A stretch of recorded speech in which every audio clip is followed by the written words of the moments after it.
Her money was gone in a single morning. Not reduced, not misplaced, gone completely. Isabella Reed stood frozen in the small kitchen of a rented beach house near San Diego, the sky still dim before sunrise, a soft yellow light falling across the cold stone counter. Her phone was still in her hand, the screen glowing with a bank notification that was simple and brutally clear: current balance, 0. She read it once, then again, not because she didn't understand, but because her mind refused to accept it. $82,000, money that had taken her nearly 4 years to build, early mornings at 5, extra weekend shifts, saying no to vacations, saying no to rest, every sacrifice, every quiet effort erased as if it had never existed. Isabella didn't cry. She didn't scream. She didn't panic. There was only a feeling spreading slowly through her chest. Cold. Very cold.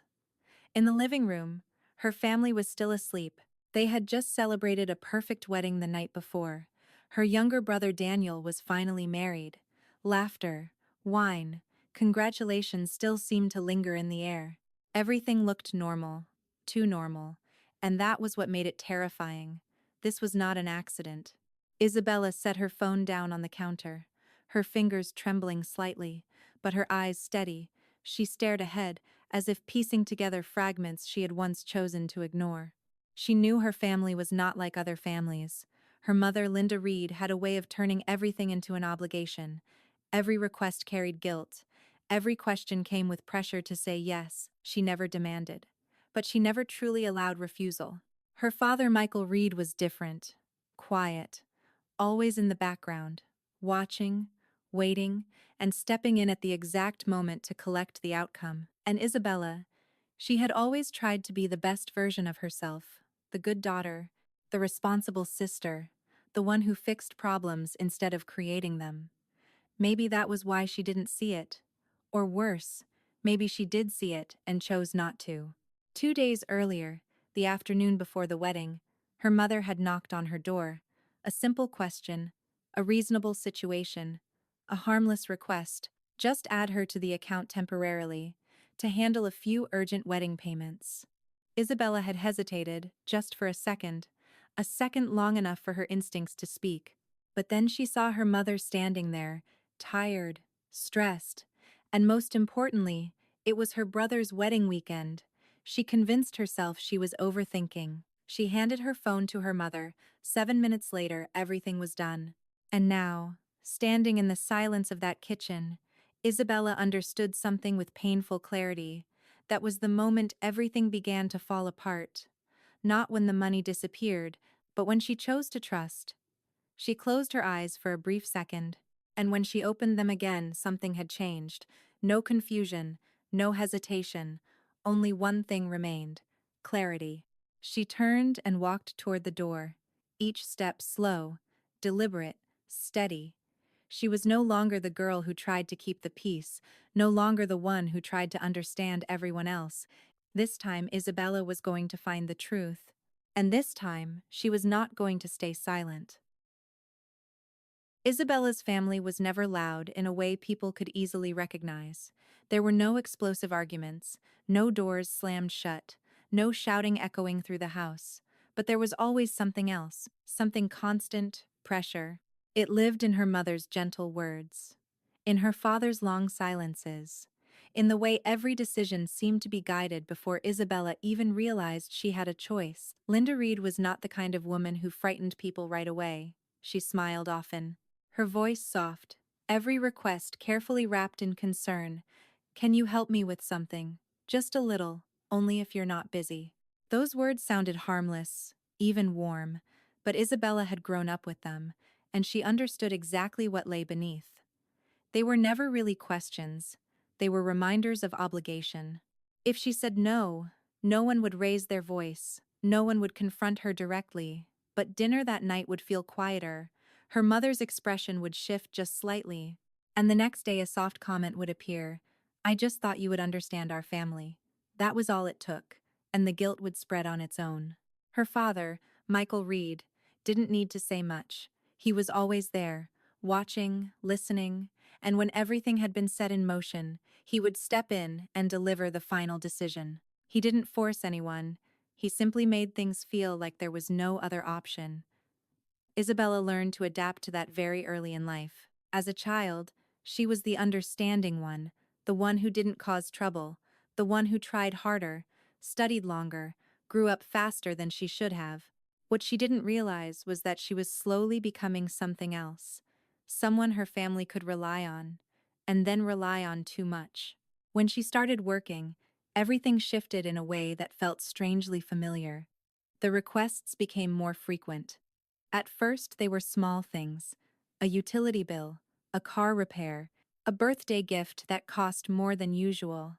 No one ever told her she had to do it, but she always did, because she loved them, and because the weight of not helping felt heavier than losing money. Until one day, she began to notice something she couldn't ignore anymore. There was no limit. The more she gave, the more they expected, the more she stayed quiet, the more they assumed. 3 years ago, Isabella began to change. Not with a dramatic confrontation, no declarations, no anger. She simply started saying no, gently, calmly, and consistently. At first, her mother didn't understand. Then came the disappointment. Then silence, longer silences, more ambiguous remarks. Her father said nothing, but the atmosphere in the house shifted. Isabella kept going, slowly building boundaries that had never existed before. And strangely, after some time, everything seemed to settle. The requests became fewer. The pressure softened. Her family appeared easier, at least on the surface. She thought she had made it through. She thought they understood. She thought they had accepted that she was no longer an endless source of support.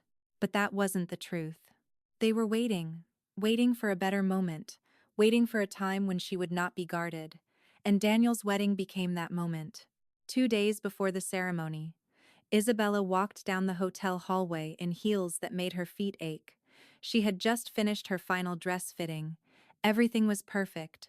Her family looked happy. Her mother smiled more. Her father seemed at ease.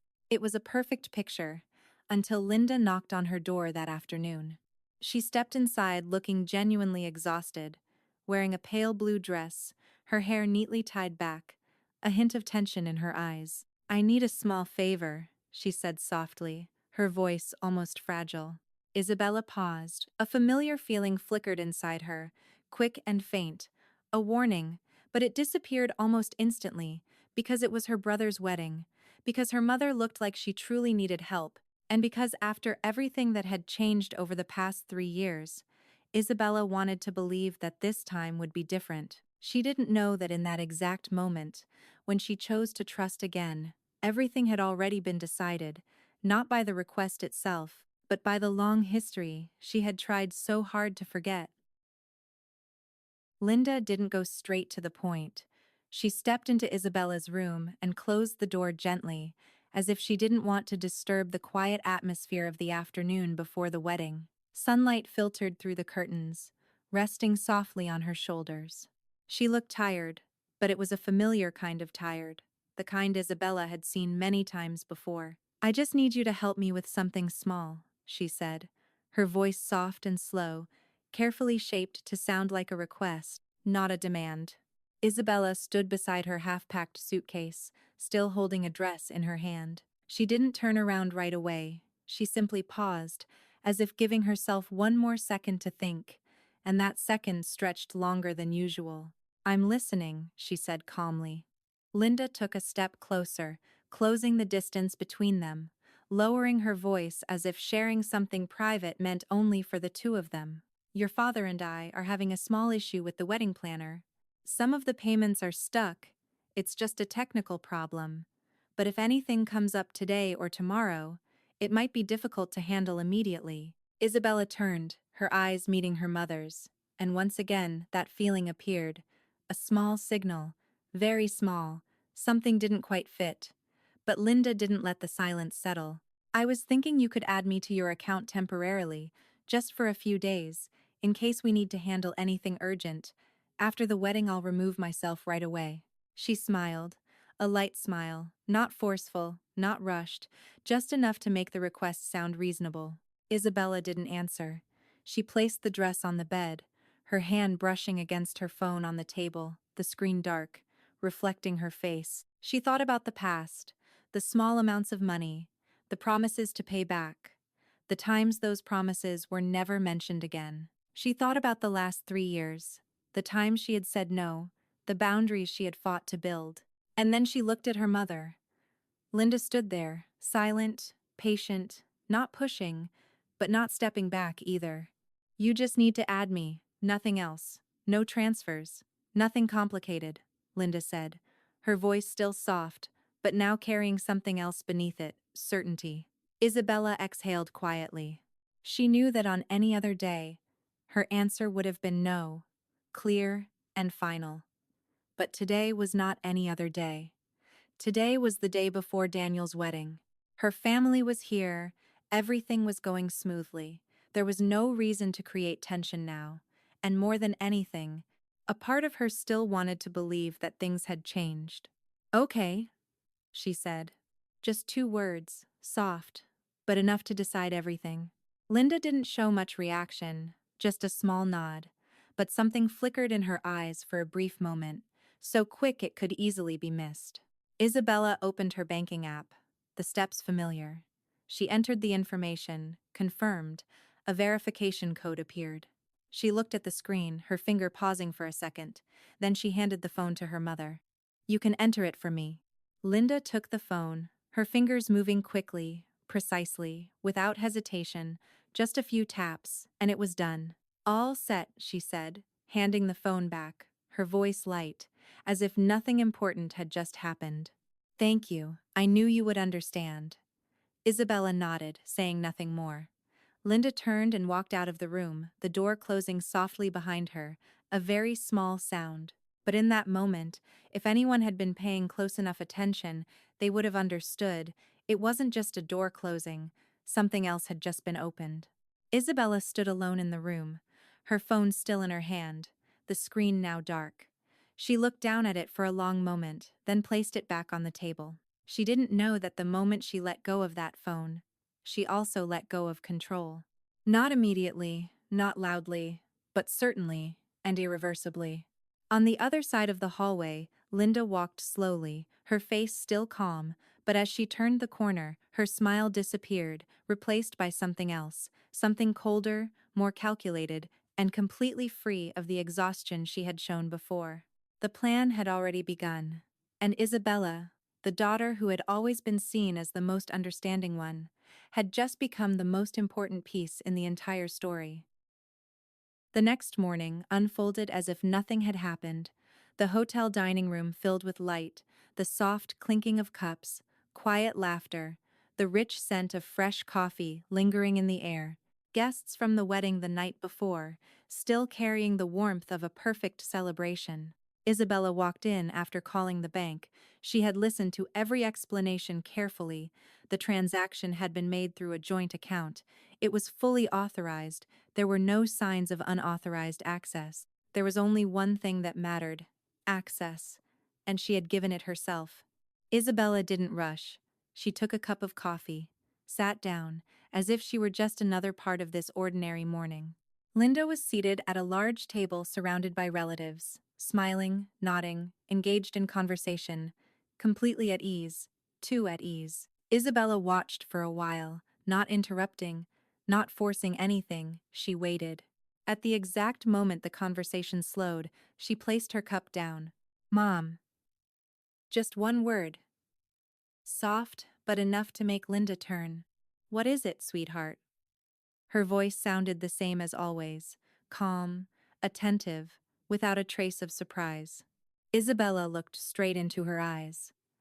I need to talk to you about my account. There was a brief pause, so small most people wouldn't notice. Linda didn't respond right away. She lifted her coffee, took a sip, then set it back down. I was going to call you today. The explanation came after the confirmation. Not denial, not a question, just acknowledgement. Isabella said nothing. She simply watched. The money has already been used, Linda continued, her voice lower now, more careful, as if selecting each word. All of it? Isabella asked. Short, clear. All of it, Linda replied. No hesitation, no apology, Just a statement delivered as if it were obvious. Isabella remained still, the sounds around her fading, laughter, voices, everything blurred as though she were sitting in a different room. Your father is in trouble, Linda went on. Not a small problem, a serious one. He needs to fix it immediately. Otherwise, things could get very bad. Her voice dropped even further on the last words. Very bad. Vague enough to create pressure. Clear enough to feel real. Isabella tilted her head slightly. I understand, she said, her voice calm, steady, not raised, not shaking. Then she continued, You used my money to pay off his debt. It wasn't a question, it was a conclusion. Linda didn't deny it. You're young, she said, and in that moment everything became clear. You have a stable job, you can earn it back. The family needs help. This is not the time to calculate things. Every word, every sentence, no regret, only logic.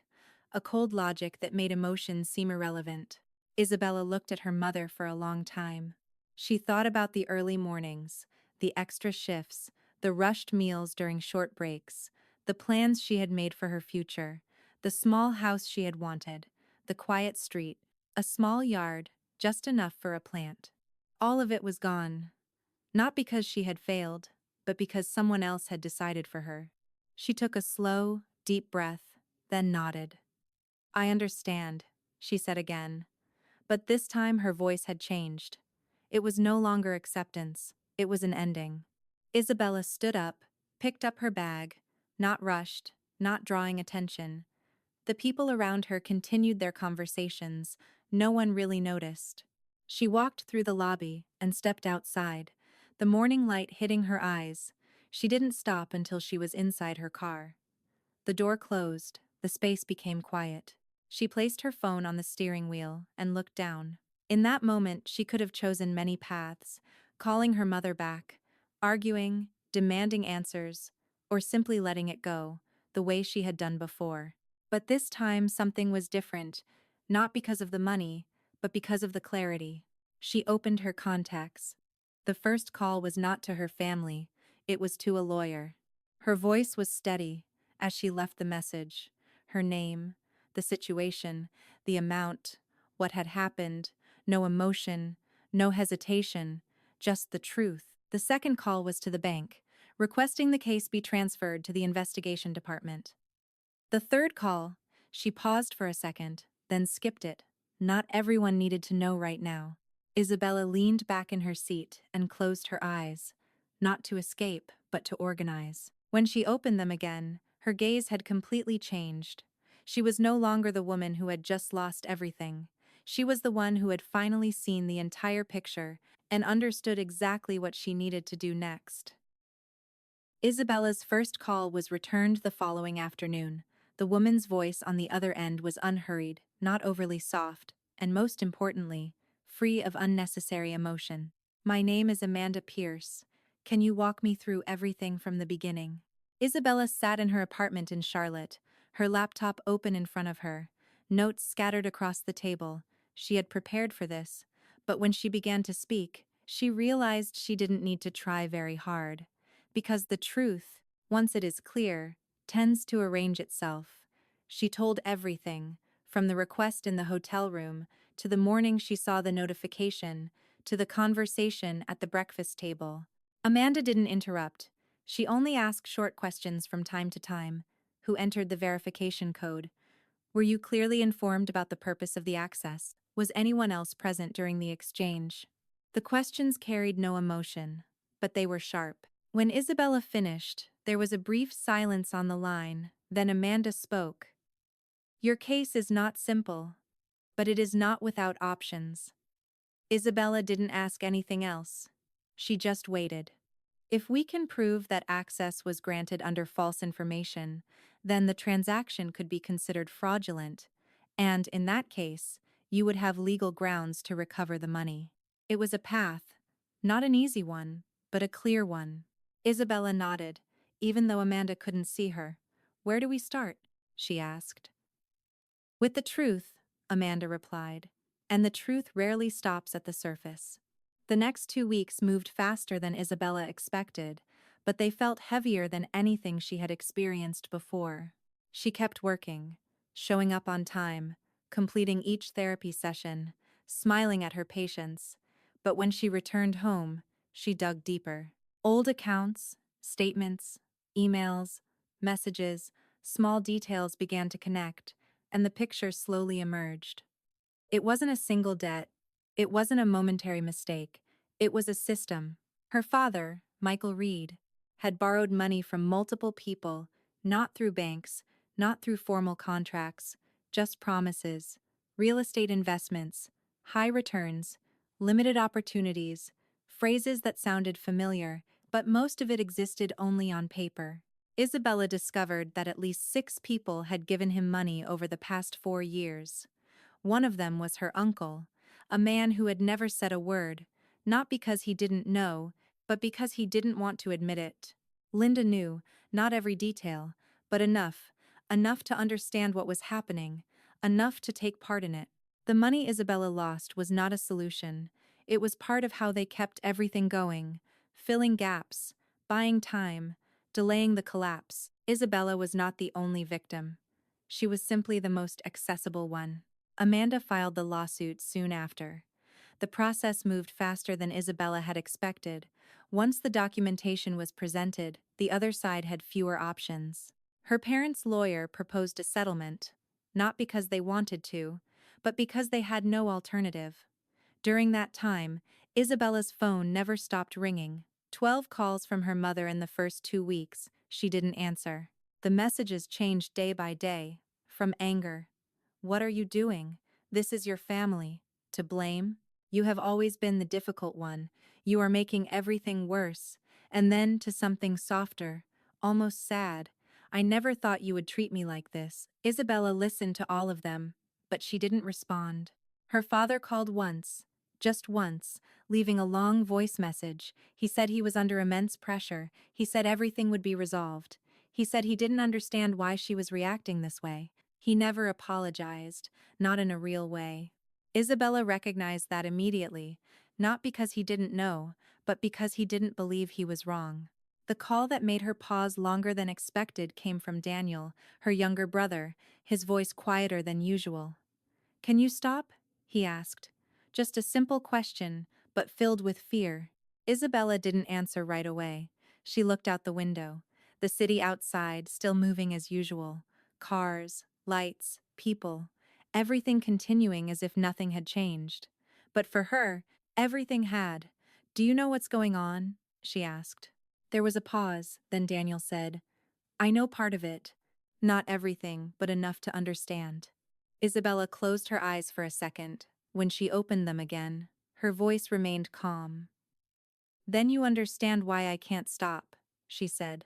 "Not because of the money, but because of the truth." On the other end, Daniel said nothing more. And for the first time, Isabella realized something clearly. Not everyone in her family was on the same side, but no one was truly standing with her either, except herself. The case ended after 4 months. There was no dramatic courtroom scene, no public apology, no single moment that made everything feel lighter. There was only paperwork, legal documents, clear terms, and numbers written with a kind of cold precision. Isabella's family agreed to repay the full amount, $82,000, along with legal fees. The money would be returned in structured installments under court supervision, and their house was placed under legal lien to guarantee compliance. Her father did not go to prison, but he was placed on probation and barred from any financial solicitation activities for years. Her mother was not free of responsibility. She was formally recognized as complicit in the transfer.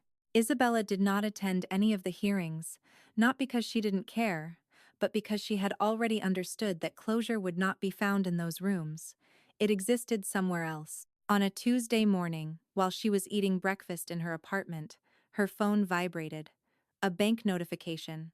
The first payment had arrived. Isabella looked at the number. It was not large, not enough to change her life immediately, but it was confirmation. Everything had truly happened, and she had not imagined any of it. She set her phone down and continued eating. The eggs were still warm, the coffee still hot, life was still moving forward. The house she once wanted was gone. It had been sold before she recovered her money. One day, on her way to work, she drove past the neighborhood. The yellow door had been replaced. There was a small bicycle on the porch, a pair of children's shoes placed neatly beside it. She stopped for a few seconds, just a few, then drove on. She wasn't as sad as she thought she would be, and that stayed with her for a long time. Maybe what she lost was not the house itself, but what it represented, proof that she had built something of her own, something safe, something no one could touch. But reality had shown her otherwise. And because of that, when Isabella found her next house, she wasn't looking for a replacement, she was looking for a new beginning. That house had a green door. Not like the old one, but the kitchen had better light, the space felt wider, and most importantly, it was her choice. She moved in on a Saturday. Two friends came to help, bringing food, laughter, conversations that had nothing to do with the past. Her family was not there, not because they were busy, but because she had not invited them. Isabella did not erase her memories of them. She still remembered, still understood, still knew how much she had once loved them. But for the first time in her life, she made a distinction. Love is not the same as access, forgiveness is not the same as pretending nothing happened, and family is not always a safe place. In the months that followed, she continued working as she always had, waking early, arriving at the hospital before dawn, helping patients relearn how to walk, how to move, step by step. Some came to her unable to stand on their own, and slowly they regained their strength. Isabella began to see the difference between her work and what she had lived through. Here, progress was clear, every effort had a result, and no one could take that away with a few taps on a phone. She kept the notification from that morning, not to remember, but to not forget, like a scar, no longer painful, but still there, reminding her of what had happened and who she had become because of it. One day, a neighbor asked why she chose a green door. Isabella thought for a moment, then answered, "I didn't want to rebuild something old. I wanted to begin something entirely new." The neighbor nodded. That makes sense. And Isabella believed it did. And if there was one thing she knew for certain, it was this. Some things must be lost for you to see clearly, and some boundaries must be drawn by you if no one else will do it for you. If you have ever felt like the one who carries everything, if you have ever been placed in a position where you had to sacrifice without being asked, if you have ever believed that silence was the only way to keep the peace, then maybe it is time to stop, not to destroy, but to protect. Because sometimes, the kindest thing you can do for yourself is to never allow it to happen again.